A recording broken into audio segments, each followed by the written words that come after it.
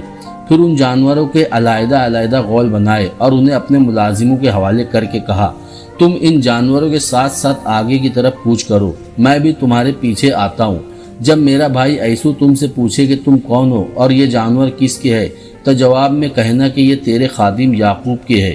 یہ نذرانہ اس نے اپنے بھائی عیسو کے لیے بھیجا ہے، اور یہ بھی کہنا کہ یعقوب خود بھی پیچھے اسی طرح آ رہا ہے، اور اس نے سوچا ہے کہ نذرانہ دے کر پہلے اپنے بھائی کو راضی کر لوں، پھر اس کا منہ دیکھوں گا، شاید وہ یوں ہی مجھے قبول کر لے۔ اپنے خادموں کو یہ باتیں سمجھا کر آپ نے روانہ کر دیا، اور پھر کچھ فاصلہ دے کر خود بھی ان کے پیچھے کوچ کر گئے۔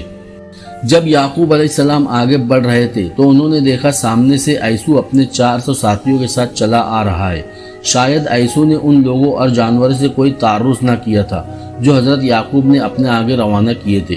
قریب آ کر عیسو اپنی سواری سے اترا اور یعقوب سے ملنے کو بھاگا۔ حضرت یعقوب بھی اپنی سواری سے اتر کر اس کی طرف بھاگے۔ دونوں بھائی بغل گیر ہو کر بڑی گرم جوشی سے ملے اور خوب روئے۔ یعقوب نے پوچھا، اے میرے عزیز بھائی، میرے ماں باپ کیسے ہیں؟ عیسو نے کہا، ماں تو مر گئی اور باپ کی بینائی جاتی رہی ہے، وہ تیرے لیے پریشان رہتے ہیں اور بڑی بے چینی سے تیرا انتظار کرتے ہیں۔ پھر عیسو نے بچوں اور عورتوں کی طرف اشارہ کر کے پوچھا، یہ تیرے کون ہے؟ یعقوب نے جواب دیا، یہ میرے بیوی بچے ہیں۔ عیسو ان سب سے شفقت کے ساتھ ملا، پھر پوچھا، اے میرے بھائی، جانوروں کے وہ غول جو تو نے اپنے آگے آگے روانہ کیے ہیں، ان سے تیرا کیا مطلب تھا؟ یعقوب نے کہا، وہ میں نے اس لیے روانہ کیے میرے بھائی کہ تو انہیں قبول کر لے اور میں تیری نظروں میں مقبول ٹھہروں۔ عیسو نے بڑی فراخ دلی کا مظاہرہ کیا اور کہا، اے میرے بھائی، میرے پاس بہت کچھ ہے، جو تیرا ہے وہ تیرا ہی ہے۔ یعقوب نے عاجزی اور نرمی سے کہا، مجھ پر میرے رب نے بڑا فضل کیا ہے اور میرے پاس اب بہت کچھ ہے۔ اب جب کہ تو مجھ سے راضی ہے تو میری طرف سے یہ جانور قبول کر، کیونکہ اس میں میری خوشی ہے۔ یعقوب کے زور دینے پر عیسو نے وہ جانور قبول کر لیے۔ بہرحال یعقوب علیہ السلام جبرون شہر میں آئے جہاں حضرت اسحاق مقیم تھے، اور یہیں آپ ان کے پاس رہنے لگے۔ یہیں پر حضرت اسحاق نے 180 برس کی عمر میں وفات پائی۔ یعقوب علیہ السلام کی عمر اس وقت تو 145 برس تھی۔ عیسو کے 4 بیٹے ہوئے جن کا نام افیدہ، علینا، باؤش اور راویل تھے۔ عیسو اپنے اہل و عیال کے ساتھ جبرون سے نکل کر بحر مردار اور خلیج عقبہ کے درمیانی علاقے میں جا آباد ہوئے۔ عیسو سے جو نسل چلی وہ بعد کے دور میں بنو ادم کہلائی۔ حضرت ابراہیم علیہ السلام کی بیوی کتورہ سے اور ان کے دو لڑکے مدین اور دوان تھے، وہ بھی جیرون سے نکل کر حجاز میں آ کر آباد ہو گئے۔ مدین سے بنو مدین اور دوان سے اصحاب لائلہ کا سلسلہ چلا، اور دوسری طرف حضرت اسماعیل بھی فوت ہو گئے اور اپنی والدہ کے پہلو میں دفن ہوئے۔